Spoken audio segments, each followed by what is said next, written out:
assumed that it was at 12 o'clock, but my mistake. Yeah. All right. So go ahead.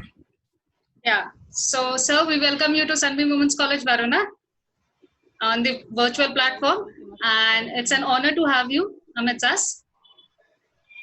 Right. Hope so. We are. Your voice is. Hope so. We are audible. Yeah. Hello. Yes, you are audible, but the voice was cracking. Go ahead. Okay. Am I audible now? Yeah.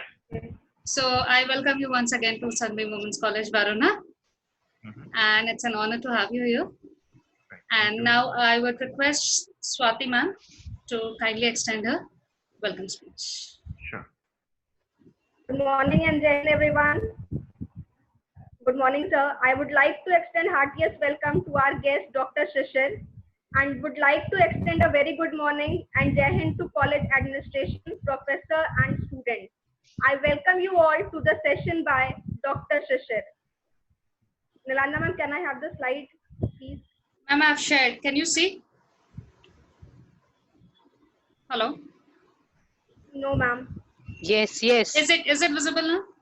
Yes, yes. Yes, now it is visible. Can you go to the slide of his profile? Yes. Dr. Shishir is MD Homeopathy, M.Sc in Psychology, and an international trainer and a motivational speaker. He is a psychotherapist and a supervisor specialized in rational emotive and cognitive behavior therapy. He is founder and director of Morphic Mind Affiliated Training Center of Herbert Ellis Institute, New York, USA. He has received his higher education in CBT and REBT from Beck Institute for Cognitive Theory and Research, USA, and Albert Ellis Institute, New York, USA. He has been awarded the status of Associate Fellow and Supervisor of Albert Ellis Institute by the International Training Standards Committee, USA. He is also the founder of the core running successfully in many schools for the last 5 years. He is an international affiliate of the APA. He has trained over 10,000 students of psychologists and psychiatrists, teachers in CBT, REBT, and over 15,000 students in preventive, cognitive, and rational emotive education across the globe. We welcome you, sir. He will take a session on stopping procrastination. Now I would request Dr. Shalini Singh, Assistant Administrator Ma'am, to extend welcome to Dr. Shishir. Thank you, Swati ma'am. Every day spent procrastinating is another day spent worrying about that thing. Do it now and move on with your own life. With this thought, I take this opportunity to welcome amongst us Dr. Shishir. Dr. Shishir is going to talk on stopping procrastination. This is the subject in which we all should have interest because it affects each one of us. Each one of us are in a habit of delaying things. So we hope to have a wonderful session. Over to you, sir. Thank you. Very much. Once again, welcome, sir. Thank you. Yeah, Thank I'm you, privileged to be without here. much delay. Am I clearly audible? Yes, sir. Yes, sir. sir. Please start. Please start. Yes, one person may speak. All right. So thank you very much. And I'm very privileged to be here in front of you to present a session on procrastination. And I take full responsibility for the delay because it was a small misunderstanding. I thought it was at 12 because I've been having sessions at 12 every day. And I had set up everything and gotten ready right in the morning. So how much time do I have? Do I have like half an hour, 1 hour? How much time? So you, as per your wish, as per your suitability, there's no issue. You can take for half an hour, you can take for 1 hour. Okay, so what I'll do is I'll take for 45 minutes and then I will have a question answer session for 15-20 minutes, all right? Okay, okay, sure. So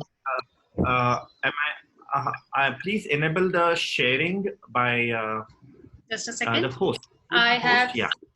enabled it. Yeah. So you can share your screen. Right, now I can.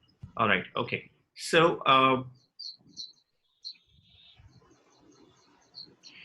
okay, so is there anyone in this room who does not procrastinate? No? Not I at think all. no We one, all sir. I think procrastinate. no one. Not at all. Yes. So we all procrastinate, and procrastination is a pervasive habit, and it affects many areas of our life, including relationships, your profession, your academics, your physical health, your psychological health, and your interpersonal health as well. So what exactly is procrastination? And even when we know that we are procrastinating, why don't we stop it? Yeah, this is the question. Is my screen visible? Are my slides visible? Yes, sir. Yes, sir. Yes. All right. Okay. So let's first understand what is procrastination. A simple definition of procrastination is like whenever a thought comes to your head that this has to be done right now, your automatic response is no, I will not do it. I say that procrastination is an act of putting off a task to a later time, and you know that this task is important and must be done right away. And you substitute that task with a less important task. So the first important thing about procrastination is that we know that it needs to be done right away, but we still postpone doing it. There are other behaviors that are delaying, but they are not procrastination. For example, strategic delay. This is the graph of the stock market, and the prices of shares are falling. Now I need some money, and I call my everyone may mute their mics now. I will, if at all needed, I will ask you to switch on your mic.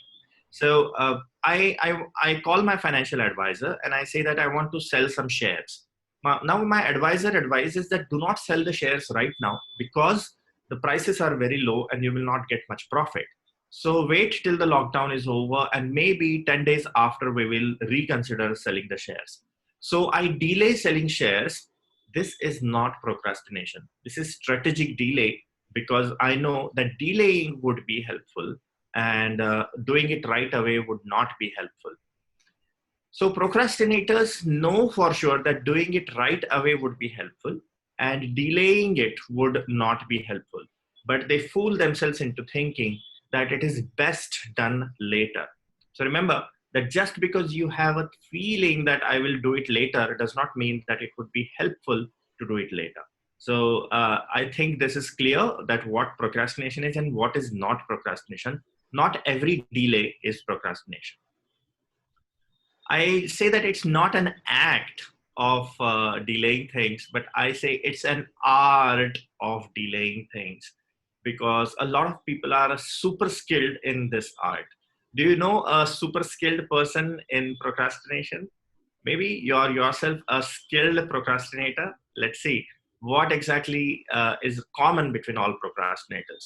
We all are the same in certain ways, because everyone who procrastinates has anxiety underlying procrastination, which means that if they do it right away, they will face some kind of anxiety. And this anxiety itself avoids or makes you avoid the task that has to be taken up. The second common thing among procrastinators is low frustration tolerance. Low frustration tolerance or low discomfort tolerance is a belief system. That means that you have low endurance to discomfort. The moment you develop high endurance to discomfort, you procrastinate lesser tasks.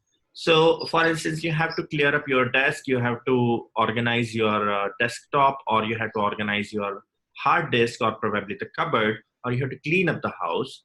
You will suddenly feel discomfort while doing these things. If you have a high discomfort tolerance, you are more likely to take these tasks up. But if you have a low discomfort tolerance, then you are less likely to take up these tasks. The third common thing between all procrastinators is rebellion. They resist doing things that have been told to them. Somebody's mic is on. So they resist doing things that have been told to them. For instance, if your mom asks you to fill up bottles of water and keep it into the fridge, you will say that, why should I do it? Tell my brother or tell my sister. You would never tell him. You only tell me. So this is rebellion, where you resist doing things because that's a natural human tendency. Resistance is a natural human tendency. I'll tell you, if it was a real face-to-face session, I actually asked people to make pairs, and then one person would close the fist and another person is trying to open it. Now we can do this virtually as well. Now everyone will close the fist, right?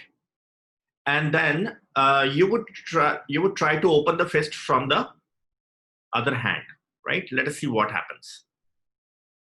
Try to open it with other hand. Was it easy, or some people found it difficult? It was difficult, sir. It was difficult. Did I instruct you to resist opening? I did not. Where did it come from? You assume that you have to resist opening. You could have simply let it open all by yourself. But some people, not all, some people may have resisted opening. But if it was another person trying to open, they would have definitely resisted opening. Without instruction to resist opening, it is natural human tendency to resist the opening of the fist. So we call this as natural human resistance. We all resist whatever has been told to us, and we do not do it. In a similar way, when we are told to do certain tasks, we naturally resist, and it is normal human resistance. But that can come in the way of your task, and therefore you may postpone doing things, and that can affect your productivity. So let us look into the different styles of procrastination. What are the different styles of procrastination? The first important style of procrastination is what we call as low impact procrastination. Low impact procrastination is a style where if you don't do certain tasks, not much of difference will be made by not doing the task. You may have seen people with broken mobile phone screens. Now their screen guard is broken, but the mobile phone is running well, and therefore they don't replace it because they think that kaam to chal raha hai. The work is still going on, and therefore it hardly makes any difference, so I will postpone it. The problem with this style of procrastination is that many tasks that have low impact on the outcome are therefore procrastinated. And because they are procrastinated, things pile up one over other. Now, they also form a chain reaction. One task is connected to second task is connected to third, and third connected to fourth. So it becomes like a traffic jam, and you just can't get out of the traffic jam because everything is interconnected. So these people who do a lot of low impact procrastination, they experience anxiety in the morning or probably during the daytime, and they just don't know what are they anxious about, because there are so many tasks that are pending and piling up that they just don't know what to do. So low impact looks like low impact, but the cumulative impact of all these activities is huge. The second style of procrastination is what we call as perfectionist style of procrastination. In this perfectionist style of procrastination, people believe that my outcome has to be perfect. And if it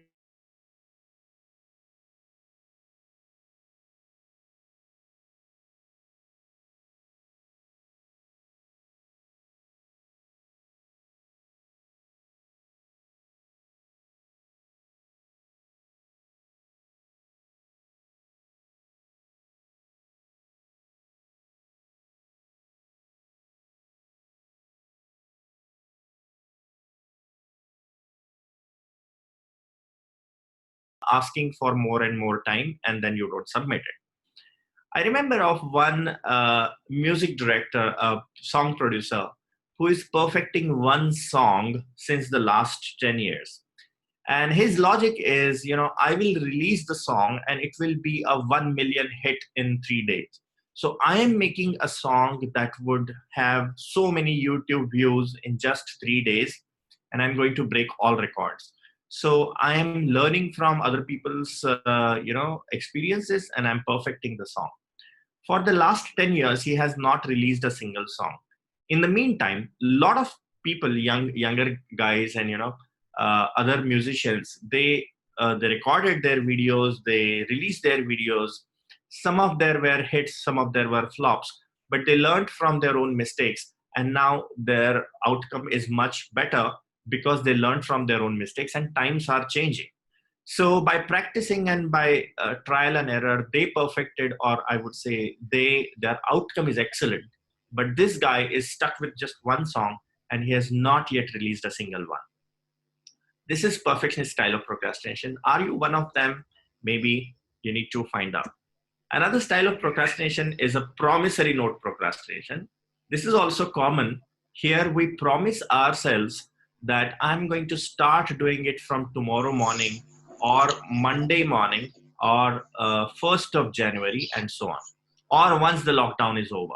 So the moment you promise yourself that you're going to do it at a specified time, you get free of the guilt of not doing it. And the promise serves a purpose of freeing you from the guilt. If you have seen people who wear helmets and not attach the clip on the streets, they do it just to escape the traffic police so that they will not be fined. The promise acts just like this useless helmet. It only rids you of the guilt. But in case of a real accident, the helmet falls off the head and the person is not saved because they get a head injury. In a similar way, this promise is useless because you do not have a plan to do something. You just promise yourself. For instance, you may say that I will start doing exercise from tomorrow morning, but you don't have a specific plan that from 9 to 10 a.m. I'm going to work out. But from 9 to 10 a.m. I also have my music class. So how do I borrow time from music? So what I'll have to do is to shift the music class to evening and then clear the time in the morning. But you don't have such a concrete plan. You just have a promise that you make to yourself. It only buys you time. It only gets you rid of the guilt. So this is third style of procrastination where you have a habit of promising Pakka Monday se. One more style of procrastination is what we call as hindrance procrastination. Now, this is a very interesting style of procrastination where you deliberately procrastinate because by procrastinating, you are creating a hindrance in somebody's work. You may have seen this style of procrastination in offices or corporates where people deliberately hinder another person's work. Now, this is passive aggression where you do not cooperate with another person by hindering their work because you gain something out of hindrance. For instance, you may gain power or control. You may gain money for finishing the tasks on time. So this is a procrastination where you get a secondary advantage by procrastinating. But deep down inside, you know that you should have done it right away. So this is the underlying feelings are anger and unhealthy anger, and you're doing passive aggression by hindering another person's tasks. I am sure that you have experienced this kind of procrastination once in your life at least. One more style of procrastination is what we call as roller coaster procrastination. Here, people's productivity take a up and down curve like a roller coaster. So just before there is a deadline or there are exams, the productivity goes up because you study a lot. You probably stay up all night. And once the exams are over, your productivity goes down. So the principal might be knowing about this kind of procrastination where the students are on fire just before the exams or in the month of the exam, and the rest of the year they're just roaming around here and there. Their productivity is super low. So why does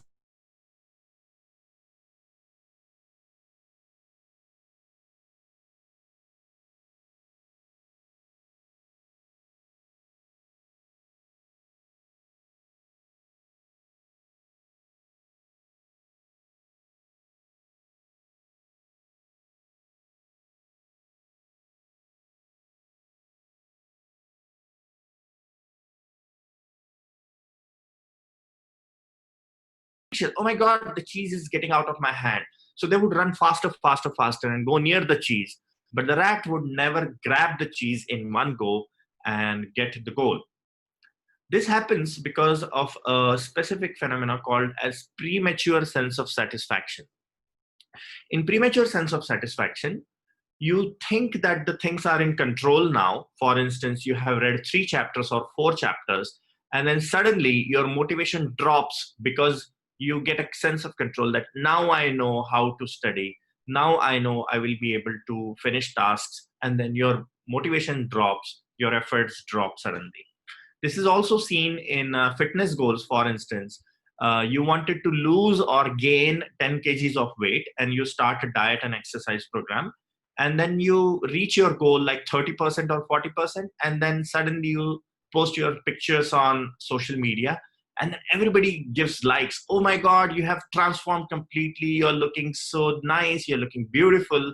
And then you get a sense of reward from all the likes and comments that you get. And this kills the whole motivation, because you have a premature sense of satisfaction that, yes, I'm satisfied with what I have achieved. And then you also get a sense of control that I know how to lose or gain weight now. So let me start eating unhealthy again. And then I will skip the exercise for 1 week, and I'll start from 1st of January again. And then you lose motivation, and then you also lose your gains that you have made at the gym. This is also seen with smoking or alcohol, where you refrain for some time, and then you get a sense of satisfaction that now I get a sense of control. I know how to do it. So let me start drinking and smoking again.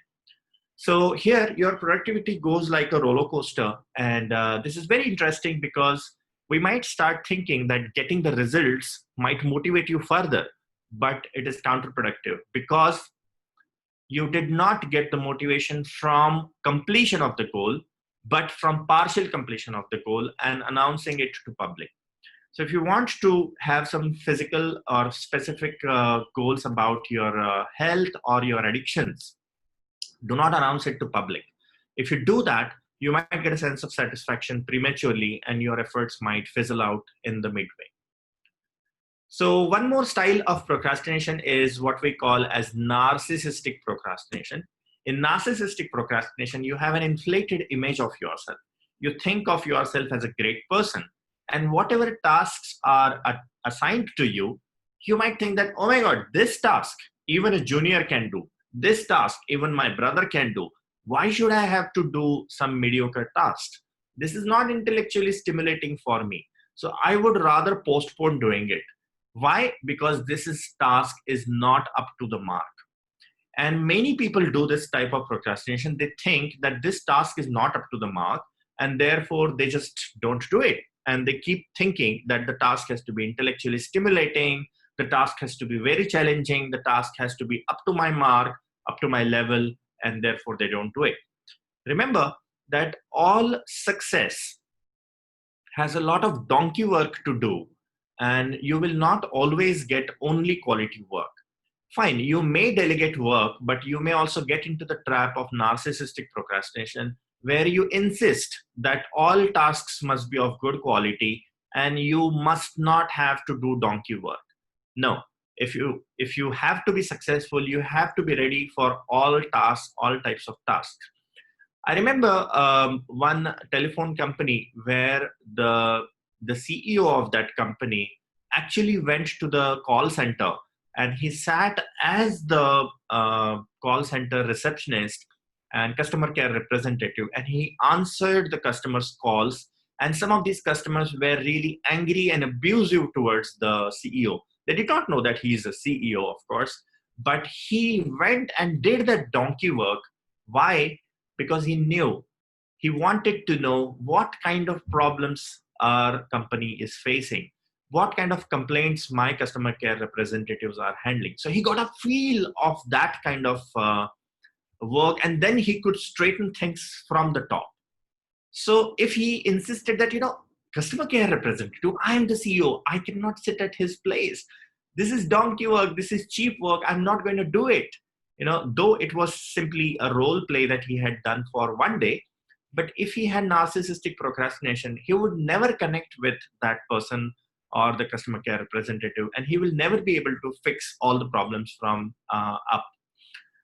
Another way in which people have narcissistic procrastination is they get a kick out of doing things with limited resources. So they also boast that, it was just one night and I finished all the 7 chapters in one night. Can you imagine, so much of intelligence and so much of smartness I have, I finished it off in small time. It was just, I started at 9 o'clock in the morning, and the submission was at 11 o'clock. Can you imagine? And then people say, wow, you are great, you are intelligent, you did it at the last moment. We could not have done it. So they get a kick in their ego because of procrastinating. I had one client who had a habit of procrastination, and I could quickly identify what style of procrastination he is. He was from a tier 2 city. So, everybody knew him at the airport because he was a frequent traveler. So he boasted one day that, yesterday I got the flight at 16 minutes before the departure time. So all the crew knows me, the ground staff knows me, they simply let me in. And now 16 minutes just before departure time is extremely unusual. The gates close 25 minutes beforehand. But this is what he told, because he was allowed to board the flight or the aircraft 16 minutes. And now this is narcissistic procrastination, because he thinks that it's an amazing thing to have done it in very little time. So watch out for this style of procrastination. One more style of procrastination is what we call as habitual procrastination. Here, the person procrastinated in past, and then that was helpful to procrastinate. For instance, there was a meeting at 11 o'clock, and then this person reached at 11:30. And when he reached, nobody had arrived at the meeting hall. And within 5 minutes, everybody arrived, and he had to wait only for 5 minutes. So he convinced himself that being late is good. If I had gone early, then it would have been a problem. I would have had to wait for half an hour, which is so troublesome. But this problem is, he generalized this to every single incident, that once upon a time, I delayed and it was good. So every time I should delay because it would be good, or else I'll face a lot of hassle. So this generalization becomes a habit, and they keep postponing, but they just can't get out of this habit because they think they're convinced. It's, first impression is the last impression. Their first impression of getting late convinces them that getting late is good, and they just can't get out of this particular trap. So let's look at the procrastination cycle. Now imagine yourself having procrastinated. So when was the last time you procrastinated doing something? Remember. So you are at a choice point where you could have done something and you could have avoided something, but you chose to avoid. So now think about that moment. Now there are certain predisposing factors for procrastination. For instance, lack of sleep, lack of exercise, bad mood, bad role models. These all predispose you to procrastinate, but they don't make you procrastinate. This is predisposition, means like you're more likely to procrastinate if these factors are present. The second thing is thoughts at the time of procrastination. So for instance, you may have had a thought that, no, I don't want to do it right now. I am not in the mood. I will do it tomorrow. It does not make much of a difference. The task is mediocre, and so on. So these thoughts that come to your mind during the choice point make you procrastinate. You also have a decision to procrastinate, and followed by a substitute activity. Substitute activity is usually less distressing or more entertaining. Substitute activities could be as simple as checking WhatsApp, relaxing, checking notifications on Facebook, or simply going out for a walk. Another interesting type of substitute activity is pseudo work. Pseudo work is that kind of activity which looks like the original activity, but it is not the real activity. For example, you have to fill up a form online. So you're working on the computer, but filling up the form also means, typing out certain things and uploading your picture and so on. So what you do is simply click a new tab, and then you start browsing on the internet, and you probably download stuff or you surf on Facebook and so on. So it is online work, but it is not the actual work. This is pseudo work where you convince yourself that you're doing something productive, but it is not. But it plays the role of getting yourself get rid of the guilt. So this is the usual sequence of events that happen in procrastination. There is a predisposing condition then you have thoughts at the time of procrastination. You actually procrastinate and you substitute it with the activity. Now, the earlier you take a choice to not procrastinate, the better. We'll talk about this in a while. And it is reinforced by getting away with it. For example, you postpone doing a task and nothing wrong happened. So you get away with it because nothing wrong has happened after postponing the task. So it gets reinforced. See, I postponed and nothing happened. Now let's look at the various techniques to get over procrastination. One of the easiest techniques is to draw a line on a piece of page, and on the left hand side you're going to write interfering thoughts, and on the right hand side you're going to write helpful thoughts. So you might do it right away and just draw a simple line, and on the left hand side you write the interfering thoughts, and on the right hand side you might draw and write helpful thoughts. So let's take an example that last time you procrastinated. What was the thought that came to your mind? I will do it tomorrow. All right, so write it down in the left hand side. On the right hand side, you need to generate a new thought. For example, no, I will do it right away. Now with this thought is not sufficient for you to stop procrastinating or getting into action. So you have another automatic thought in your head, but I'm not in the mood right now. So you can write this thought in the left-hand side column, but I'm not in the mood right now. Now you need to generate a new thought about this thought that, okay, I'm not in the mood, but I may get into the mood after 5 minutes. So let me start. Write this down in the right-hand side. But to this thought, your brain is creative, so it creates another thought. But I need to take a shower right now. So you write this thought in the left-hand side, and then on the right-hand side, you need to generate a new thought. I'll just do it for 5 minutes and go for a shower. So you can write this down in the right-hand side, and then the brain generates another, but I will be more fresh after the shower and I'll be able to do it better. So you generate a new thought to this. So this way you have to do zigzag, zigzag, zigzag. Remember that your brain will automatically generate excuses for why you must not do it right now. But you have to put an effort into generating a new thought that would counter the old thought. So, you have the devil in your own head, and you also have a rational brain in your own brain that can, challenge the original thoughts. So this is an exercise to be in two minds, literally, where you have to bring out both the minds on paper. So finally, run out of all the excuses, and the final thought could be something like, just do it. I just want to break the cycle. Too much thinking, little action, let me just do it. So remember the thought that works for you in specific instances. For me, the thought that always works is I have to break the cycle of procrastination, and this is the chance. So I simply do it. I just don't keep thinking and keep fighting with these. But one thought that always works is I have to break the cycle, because the more I engage in the cycle, the worse it gets. Another technique is where, I ask people for, have they ever exercised? I'm sure that everyone is exercising a lot in the lockdown, right? There is a lot of time and you always wanted time for exercise. Is everyone exercising a lot? No, you're not. There's a lot of time, but all the excuses that you said that, I just don't have time for exercise. Now you have all the time, but you're still not exercising. Anyway, so the point is, when you exercise, your capacity or your tolerance increases, your muscles grow. In a similar way, the more you do certain tasks again and again and more distressing tasks, your tolerance goes up, right?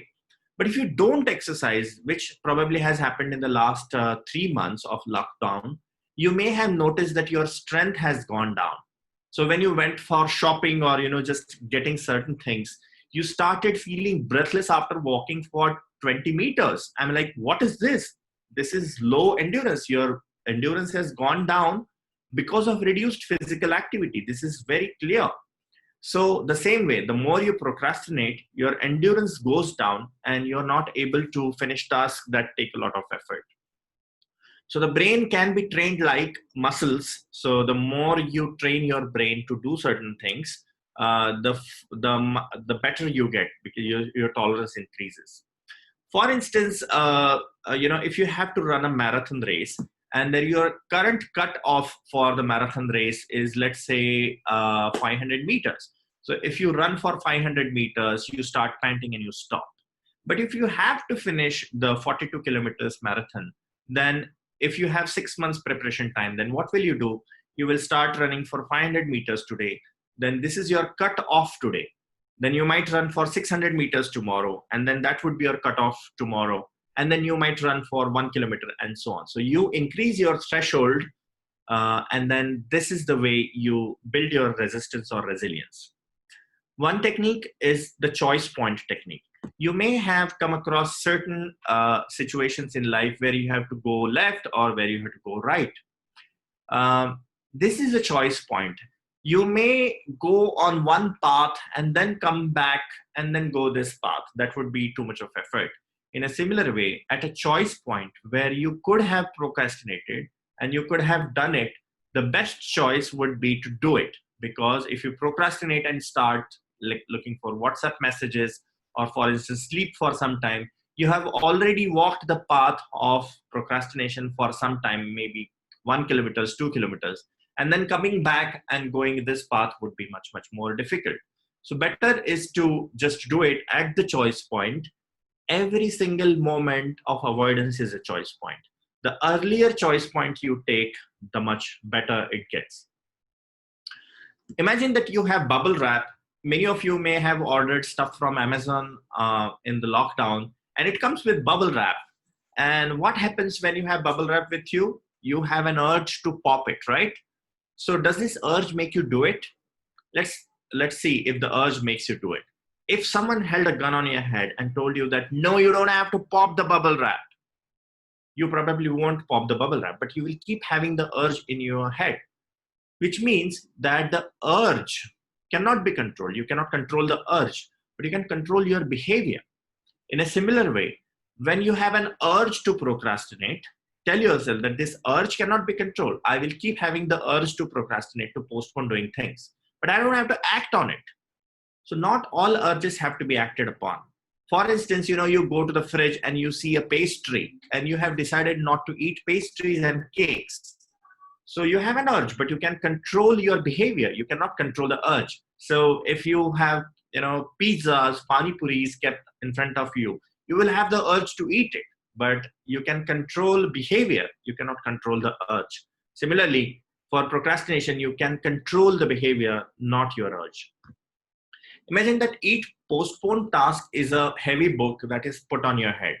So if you put a lot of heavy books on your head, it will become heavy and very difficult to balance. But if you remove one book at a time, then the weight becomes less and less and less, and it becomes easier. The pressure releases. In a similar way, when you have lots of things piled up, postponed tasks, there is a lot of pressure on your chest. But if you remove one book at a time, one task at a time, a lot of pressure is relieved because you have finished tasks. Another technique is what I call the debit card technique. When you go for shopping, you have limited amount in your bank. So you do not shop beyond your resources, right? In a similar way, when you postpone, you're likely to think that everything will be all right. For instance, the lift will come on time, and then the traffic would be perfectly clear. I would get the taxi perfectly on time, and the printer would be working, and so on. So you think that these resources would line up for you. Most likely what happens is that not all resources line up for you, and something can go wrong. It will. So take an assessment of your resources. What resources I have? What buffers do I have? And how much time do I have? And do not over predict that you have more resources than you actually have. So to practice this, you need to rewind your tape to the last moment when you had procrastinated and things went wrong. What went wrong? So you might think that, oh, I just didn't get the taxi on time. The Uber driver canceled at the last moment, and then it took 16 more minutes to get another Uber. So remember, rewind the tape. What happened last time? The lift was stuck and then, there was unusual traffic jam, the autos were on strike, and so on. So you need to rewind the tape and think what went wrong last time, and this will probably encourage you to have buffer time when you do things. One more way is to get rid of all the distractions. Mobile phones can be big distractions when you are doing certain tasks. So the best way is to keep the mobile phones outside of the room if you are studying something. It has been researched again and again, that mobile phones significantly decrease your attention. At the same time, mobile phones can significantly affect your sleep quality. So the best way is to keep mobile phones out of the bedroom as well at night, and do not have any screen exposure for more than 2 hours a day. Now this is, I already took 1 hour of you, so you are left with only 1 hour quota for today. So, you could blame me for that. If I give you coffee or tea now, yes, everybody wants tea and coffee, but if you eat some sweets before tea or coffee, how is the tea and coffee going to taste? It's going to taste insipid. So it will not be so much fun to have tea or coffee after having a sweet. In a similar way, when you convince yourself that I will rest for a while, I will check the WhatsApp notifications for a while, I will surf the internet for a while, and then do the boring task, the boring task would be more boring. So do the boring task first, and then reward yourself by, checking the messages or surfing on the internet, or any task for that matter, relaxing or anything. This way you will be able to enjoy both, because there is no guilt of postponing, and the boring task is not boring much because you are rewarding it with the most favorable, the favorite task. So remember sweets and coffee, and you will probably be able to switch the sequence. This is especially for the promissory note procrastination. If I ask you to park a car here in the parking lot which is full, will you be able to park the car? No, because there is no slot. So in a similar way, unless you remove one car, you cannot park another car. So when you promise yourself that I'm going to start exercising or do this task tomorrow, at what time? What are you supposed to do usually at that time naturally? So unless you remove that task from there, or you borrow 10 minutes from different activities and create space for this new activity, you just can't promise yourself that, I'm going to start it tomorrow onwards. So have a concrete plan, and then only you can start doing it. Sometimes, finishing tasks, this is for perfectionist procrastinators. They say that if I start at one go, then it has to end completely in the same attempt, and then it has to be perfect. So, it doesn't have to be perfect. It doesn't have to be finished in one go. So maybe you need to finish it off 10% today, 12% tomorrow, another 20% the day after. And then completing tasks would be something like a progress bar, which reinforces that you have done something.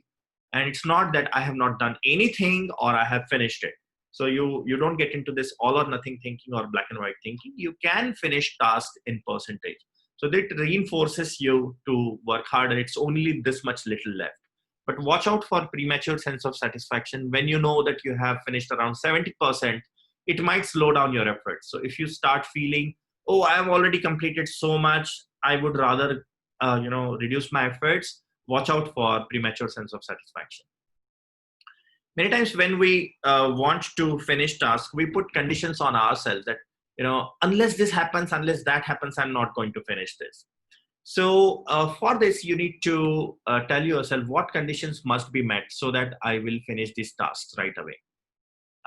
If you know these conditions must be met, for instance, some people insist that they must be sufficiently motivated before they can do it. So motivation is like the smell of food cooking. You have to start cooking before you experience it. For instance, if you insisted that, I want to make biryani, but unless I start smelling biryani first in the kitchen, I will not start making it. I mean, like, does this really make sense? You have to start cooking first, and then the smell will come. The aroma will start coming after you start cooking it. In a similar way, when you think that, I must be perfectly motivated before I start doing it, it's like, okay, now it cannot happen. Maybe your motivation would grow after you start doing it, but maybe you will never be motivated to do it even after you have finished it.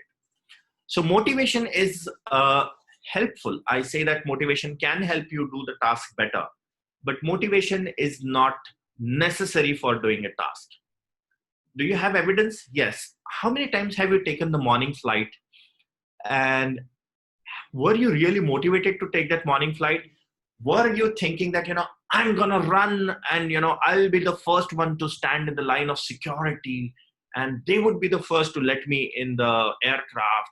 I want to wake up at 3 o'clock in the morning. My flight is at 5 o'clock and I'll be there at 3:30. Did you have such kind of motivation? Never. We are like, oh, I don't want to take this morning flight. I hate the morning flights. But reluctantly, you take the morning flight and then you finally board the morning flight. And in the whole process, you were never motivated to do it.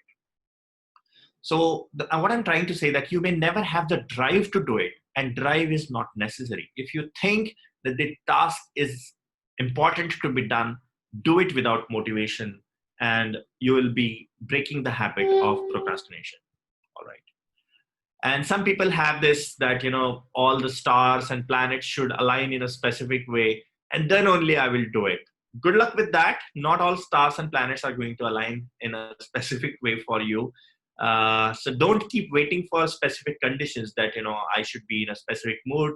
So this gives you a clear idea of, what kind of conditions we put.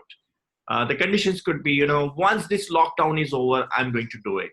I need to be highly motivated to do it. Andar se awaaz aani chahiye. The task has to be up to my standards. I should be completely comfortable while doing it. There should be no anxiety. There should be complete clarity. There has to be a guarantee that my task would be successful. If there is a big penalty, for instance, I don't pay the electricity bill and the electricity is cut. If there is something like that, then I will do it. If there is a deadline, then only I will do it. If there is fast internet, I'm gonna do it. My spouse has to be in a good mood. I must get appreciation from my seniors, then only I will do it. There are so many conditions that we put on ourselves on the task and we don't do it. So watch out for conditions. What internal and external conditions must be met, then I will do it. Ask yourself that how likely are these conditions to be met? No, they are not likely to be met. Is it possible to do the task even when the conditions are not met? Yes, it is possible to do the tasks even when the conditions are not met. And at what cost are you waiting for these conditions? So just imagine that if someone was to put a gun on your head and asks you to do it even when these conditions are not there, you will do it. So just imagine a gun all the time on your head, and you'll probably get out of this habit of postponing tasks because something is not right. All right, so this was for my YouTube channel that you might want to subscribe. So this brings us to the end of the discussion, which is, procrastination has a lot of different styles, and almost all styles have some condition that has to be met. For instance, it must be this way, then only I will do it. So the final word for procrastinators is to ask this question to yourself. Even if these conditions are not met, would it be helpful for me to finish the task or to start it? And can I do it?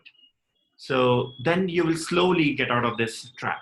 But also remember that there are certain disorders like ADHD, depression, and anxiety disorders that might make the whole journey more difficult.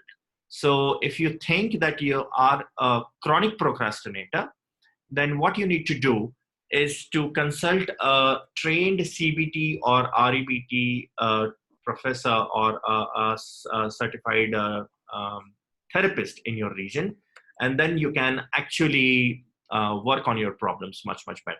All right. Okay, so the forum is open for questions. Please ask any questions if you have. Just a sec.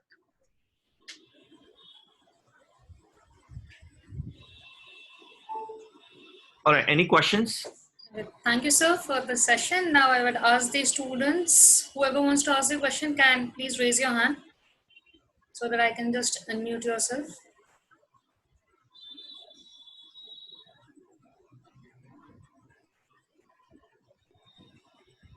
Okay, Smriti, please unmute yourself and go with your question. Thank you, ma'am. Good morning, sir.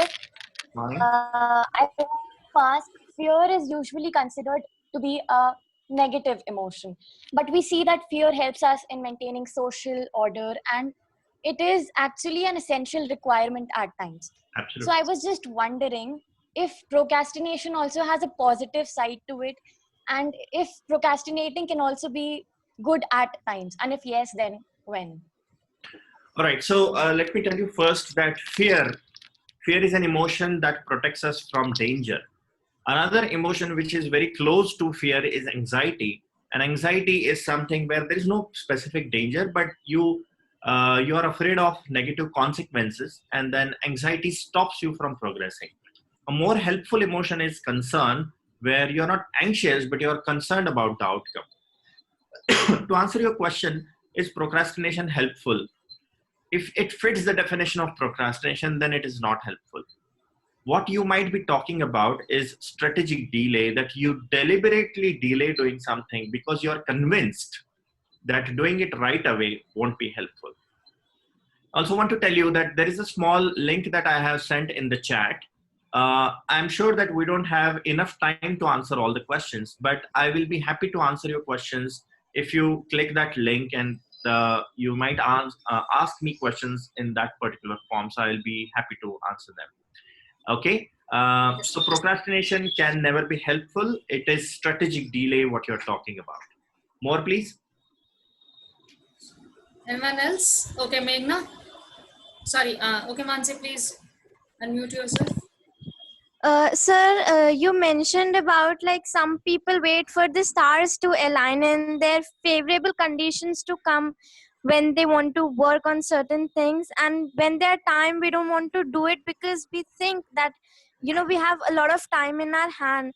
So the most common thing I see is what we do with our studies. Like I have 3 months for exams right now, so I don't want to study for the 3 months. I'll study at the night before exam.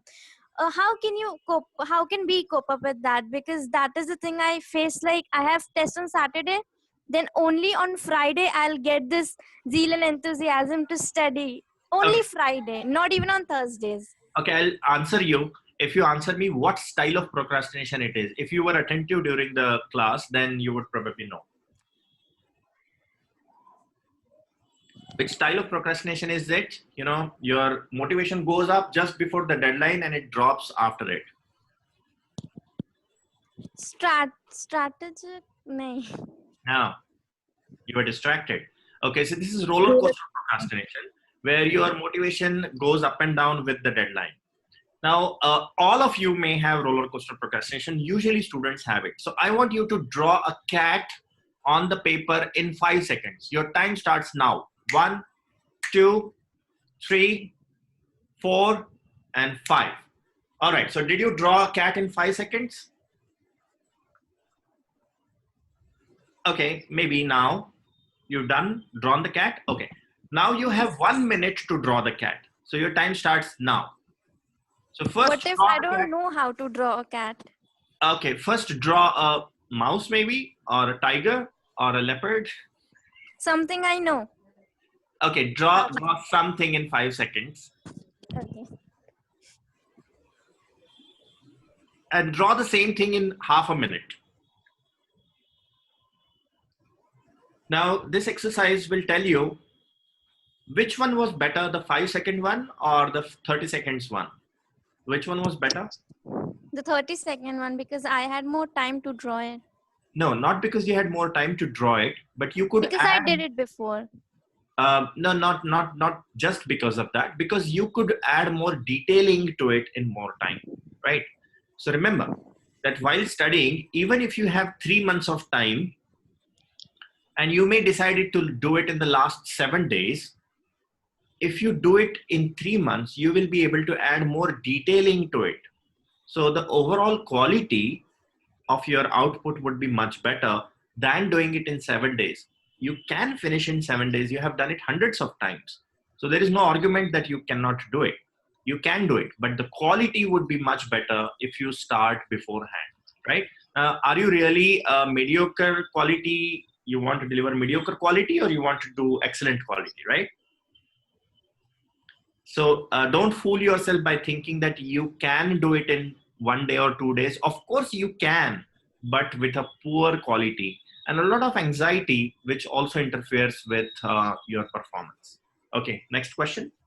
Okay, we have the next question from Nishtha. Yes, Nishtha, kindly unmute yourself. Thank you, ma'am. Good afternoon and Jai Hind, sir. Jai Hind. So you told about perfectionist style of procrastination, and I think that I fall in that category. I procrastinate things not because of distraction, but because I think that I need to take my own time to give it a perfect touch. And because of this, the things get delayed, and I become anxious about the things. So, and I suffer a lot while preparing my notes. So, sir, how to deal with this? So first of all, get this definition or word out of your dictionary. There is nothing perfect, right? There's nothing perfect.